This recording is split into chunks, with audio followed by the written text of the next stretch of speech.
अभी कुछ वक्तागण बता रहे थे कि ब्राह्मण लोगों को अपना यहाँ वर्चस्व हमेशा रखना है और उसकी कोशिश करते हैं, और जो आरएसएस और बीजेपी जो बनी है वो उसी उद्देश्य से बनी है।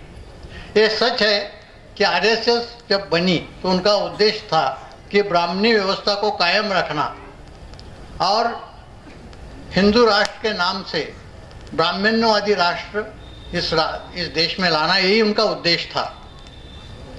लेकिन आगे चलकर बीजेपी आई और वो पॉलिटिक्स में चले गए।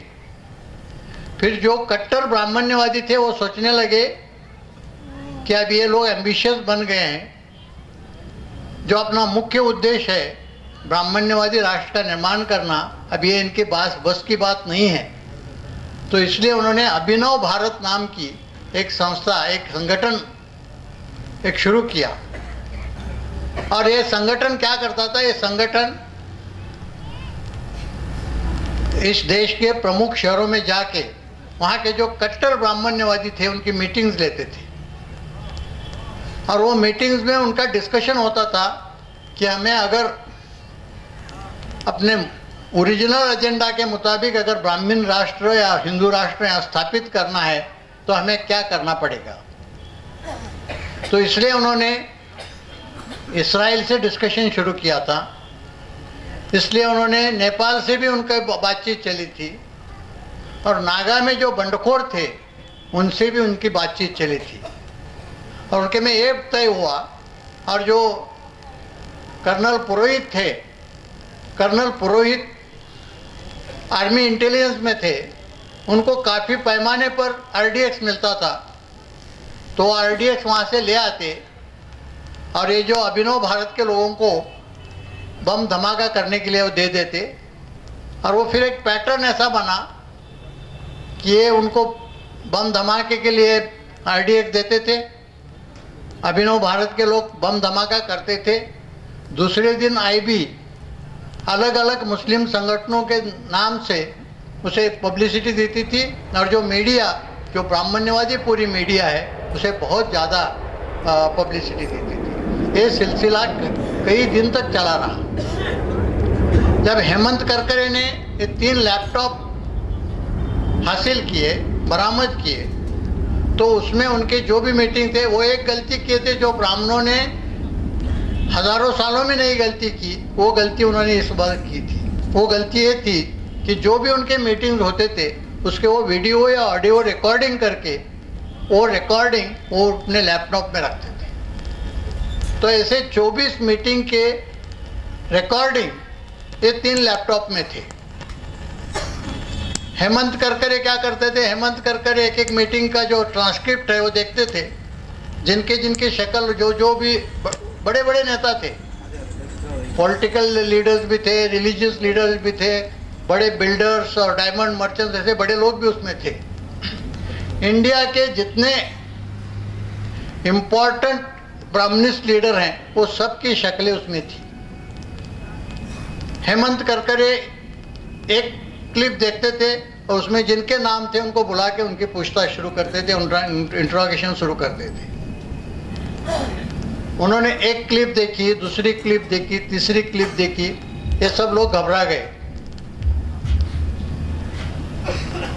और उसमें इतने खतरनाक इंफॉर्मेशन थी। उनका उद्देश्य भी स्पष्ट था। उनका उद्देश्य स्पष्ट था। एक ही मीटिंग का, अगर आप वक्त होगा मुझे वक्त देंगे, तो एक मीटिंग का मैं कुछ बौरा है 3 मीटिंग का उन्होंने ट्रांसक्रिप्ट किया। बाकी मीटिंग का करने के पहले उनको मारा दिया। 24 मीटिंग का उसमें बौरा था। 3 मीटिंग का ट्रांसक्रिप्ट करके वो इंक्वायरी कर रहे थे, तब तक बॉम्बे अटैक हो गया और उनको मारा गया। तो उसमें कि 2008 जनवरी में फरीदाबाद में जो मीटिंग हो गई, तो उसका जो ट्रांसक्रिप्ट था वो उन्होंने मालेगांव जो इन्वेस्टिगेशन हुआ उसके चार्जशीट के साथ जोड़ के रखा था, लेकिन वो चार्जशीट कोर्ट में जाने के पहले ही उनको मारा गया।